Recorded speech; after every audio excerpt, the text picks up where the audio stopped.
નમસ્કાર, જય હિન્દ, જય ભારત. ગુજરાત 20 ન્યૂઝમાં આપ સૌનું સ્વાગત છે. દાહોદ પોલીસ સહનીય કામગીરી એલસીબી દ્વારા લોકોના ચોરી થયેલા કે ખોવાયેલા મોબાઈલ શોધી ફૂલ 30 મોબાઈલ મૂળ માલિકને આપવામાં આવ્યા. જી સર.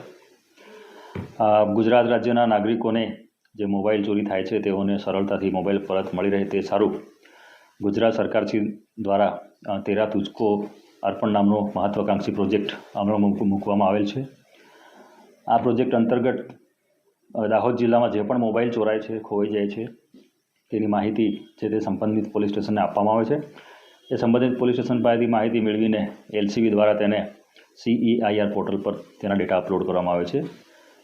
એ ટેકનિકલ સોર્સના આધારે એલસીબી દ્વારા આખા મહિનાના જે મોબાઈલ રિકવર કર્યા પછી મોબાઈલ પરત મેળવીને એના મૂળ માલિકોનો સંપર્ક કરીને એના મૂળ માલિકોની ઓળખ કન્ફર્મ કરીને એ લોકોને મોબાઈલ પરત આપવામાં આવે છે. જે પ્રોગ્રામ અનુસંધાને આજ રોજ લોકલ ક્રાઇમ બ્રાન્ચ દાહોદ દ્વારા ખૂબ જ ઉત્તમ કામગીરી કરવામાં આવેલ છે. આદરણીય શ્રી અસારી સાહેબનું માર્ગદર્શન, પોલીસ અધિક્ષક શ્રી જાડેજા સાહેબનું સૂચના અને તેઓનું પણ ગાઈડલાઇન છે. તે આધારે એલસીબી પીઆઈ શ્રી ગામિતી સાહેબે ખૂબ જ ઉત્તમ કામગીરી કરી અને 30 જેટલા ફોન અંદાજે કિંમત ₹6,64,000 જેટલી રકમના રિકવર કર્યા છે. અને આજરોજ 30 નાગરિકોને તેઓના ફોન અત્રેથી પરત આપવામાં આવનાર છે.